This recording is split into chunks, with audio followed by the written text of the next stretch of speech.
Hello everyone. So in this video we are going to learn about appointment of auditors for the companies other than government companies. So appointment of auditor is covered under section 139. Now appointment of companies other than government companies. First auditor.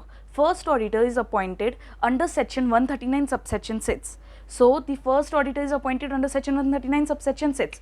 So किसकी responsibility होती है first auditor appoint करने की under section 139 subsection 6? 139 subsection 6 के अंदर other than government company के लिए first auditor जो अपॉइंट करता है वो करता है बीओडी.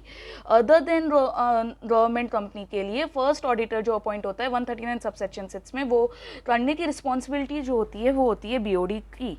अब बीओडी को within 30 days from the date of registration BOD को within 30 days from the date of registration BOD को within 30 days from the date of registration क्या करना होता है? फर्स्ट ऑडिटर अपॉइंट करना होता है. किसका? अदर देन गवर्नमेंट कंपनी का. बीओडी को within 30 days from the date of registration appoint करना होता है first auditor other than government company का. अगर बीओडी भूल जाएगा तो क्या फर्स्ट ऑडिटर अपॉइंट नहीं हो रहा? नहीं. अगर बीओडी भूल जाता है 30 दिन के अंदर अंदर अपॉइंट करना तो वो इन्फॉर्म करता है मेंबर्स को. अगर बीओडी भूल जाता है 30 दिन के अंदर अंदर अपॉइंट करना, 30 दिन कहाँ से? From the date of registration. 30 दिन from the date of registration of the company अगर बीओडी भूल जाता है फर्स्ट ऑडिटर अपॉइंट करना तो वो इन्फॉर्म करता है मेंबर्स को और फिर मेंबर्स की रिस्पॉन्सिबिलिटी होती है कि वो 90 डेज के अंदर अंदर फर्स्ट ऑडिटर अपॉइंट करेंगे इन एक्स्ट्राऑर्डिनरी जर्नल मीटिंग. वो 90 डेज के अंदर अंदर फर्स्ट ऑडिटर अपॉइंट करेंगे in extraordinary general meeting. So other than government company के केस में फर्स्ट ऑडिटर अपॉइंट करने के लिए हमारे पास दो लिमिट आ गई, 30 डेज प्लस 90 डेज. 30 डेज के अंदर अंदर किसकी रिस्पॉन्सिबिलिटी है? बीओडी की. अगर बीओडी भूल जाता है तो वो क्या करेगा? मेंबर्स को बताएगा. मेंबर्स क्या करेंगे? 90 डेज में अपॉइंट करेंगे. 90 डेज में कहाँ अपॉइंट करेंगे? एजीएम या ईजीएम में? ईजीएम में अपॉइंट करेंगे. एक्स्ट्राऑर्डिनरी जर्नल मीटिंग में अपॉइंट करेंगे. और ये जो ऑडिटर अपॉइंट करेंगे वो होल्ड करेगा office till the conclusion of first AGM. ये जो ऑडिटर हम अपॉइंट करेंगे, ये जो ऑडिटर अपॉइंट होगा वो होल्ड करेगा office till the conclusion of first AGM.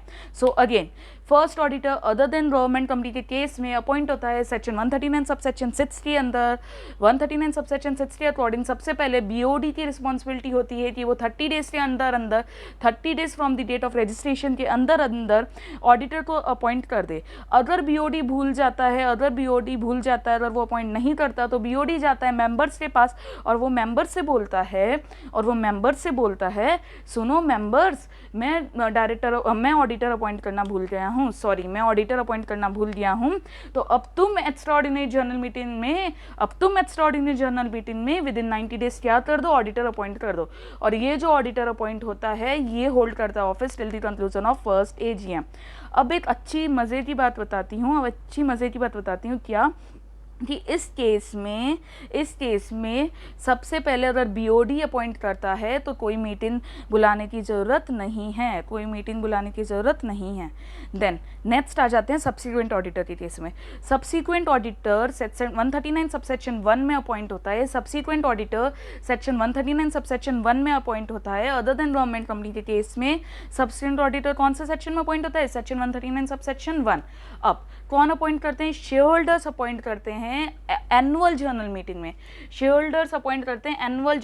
में. ईजीएम में नहीं, एजीएम में. शेयर होल्डर्स अपॉइंट करते हैं एनुअल जर्नल मीटिंग में. 5 एनुअल जर्नल मीटिंग के लिए फर्स्ट ऑडिटर अपॉइंट हो रहा था बस फर्स्ट एजीएम कंक्लूड होने तक के लिए. सब्सिक्वेंट ऑडिटर जो होते हैं वो 5 एनुअल जर्नल मीटिंग के लिए अपॉइंट होते हैं. 5 एनुअल जर्नल मीटिंग के लिए अपॉइंट करते हैं share holders. So again first auditor section 139 subsection 6 सबसे पहले बीओडी अपॉइंट करेगा within 30 days from the date of registration. अगर नहीं करता बीओडी तो वो बीओडी मेंबर्स के पास जाएगा और उनसे बोलेगा कि 90 डेज के अंदर एक्स्ट्राऑर्डिनरी एनुअल ईजीएम में एक्स्ट्राऑर्डिनरी जर्नल मीटिंग में अपॉइंट कर दो और वो जो ऑडिटर है वो होल्ड करेगा office till the conclusion of first AGM. Then subsequent auditor section 139 subsection 1 share holders करेंगे, एजीएम में करेंगे, ईजीएम में करेंगे और कब तक के लिए करेंगे? 5 एजीएम के लिए करेंगे. और इसके लिए एक है कि रिटन सर्टिफिकेट हम ले लेंगे ऑडिटर से.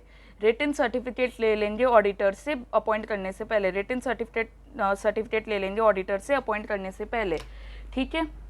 देन कैजुअल वैकेंसी, अब कैजुअल वैकेंसी दो तरीके से आ सकती है, या तो ऑडिटर, या तो लेट्स से मैं ऑडिटर हूँ, मैं खुद चाहती हूँ कि भाई मुझे नहीं करना, मुझे रिज़ाइन करना है, या फिर मेरी डेथ हो जाती है एट्सेट्रा एट्सेट्रा, ठीक है।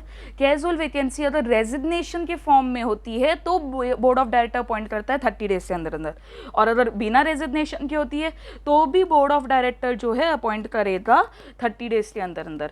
तो एक बात तो सेम है कि कैजुअल वैकेंसी चाहे रेजिग्नेशन के फॉर्म में हो चाहे अदर देन रेजिग्नेशन के फॉर्म में हो, कौन अपॉइंट करेगा, बीओडी अपॉइंट करेगा, विद इन 30 डेज के अंदर ही अपॉइंट होगा। और ये जो ऑडिटर अपॉइंट होगा ये होल्ड करेगा office till the conclusion of next AGM. ये जो ऑडिटर अपॉइंट होगा वो बस कब तक ऑफिस होल्ड करेगा, till the conclusion of next AGM. So अगर रेजिग्नेशन के केस में कैजुअल वैकेंसी होती है तो बीओडी तो अपॉइंट कर देगा 30 दिन के अंदर अंदर, उसके साथ ही शेयर होल्डर्स का अप्रूवल लेना पड़ेगा बीओडी को, शेयर होल्डर्स का अप्रूवल लेना पड़ेगा बीओडी को कितने दिन में, विद इन 3 मंथ्स, 3 मंथ के अंदर अंदर शेयर होल्डर्स का अप्रूवल भी लेना पड़ेगा, 3 महीने के अंदर अंदर शेयर होल्डर्स का अप्रूवल भी लेना पड़ेगा। और ये जो ऑडिटर है वो होल्ड करेगा till the conclusion of next AGM.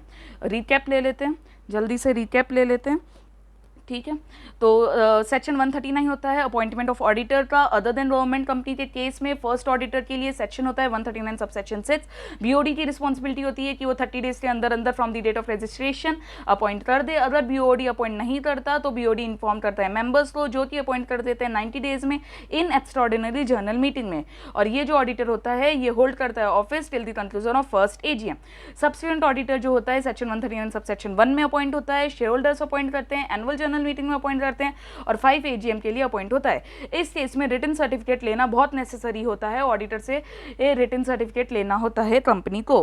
Then अगर कैजुअल वैकेंसी अराइज हो जाती है और वो रेजिग्नेशन का केस है तो बीओडी को अपॉइंट करना होगा विद इन 30 डेज और शेयर होल्डर का अप्रूवल भी लेना होगा विद इन 3 मंथ्स। और ये जो ऑडिटर है वो होल्ड करेगा office till the conclusion of next AGM. Other than resignation का केस है तो बीओडी अपॉइंट करेगा विद इन 30 डेज। इस केस में शेयर होल्डर्स की अप्रूवल की कोई जरूरत नहीं है और ऑडिटर होल्ड करेगा office till the conclusion of next AGM. So bye bye, मिलते हैं नेक्स्ट वीडियो में।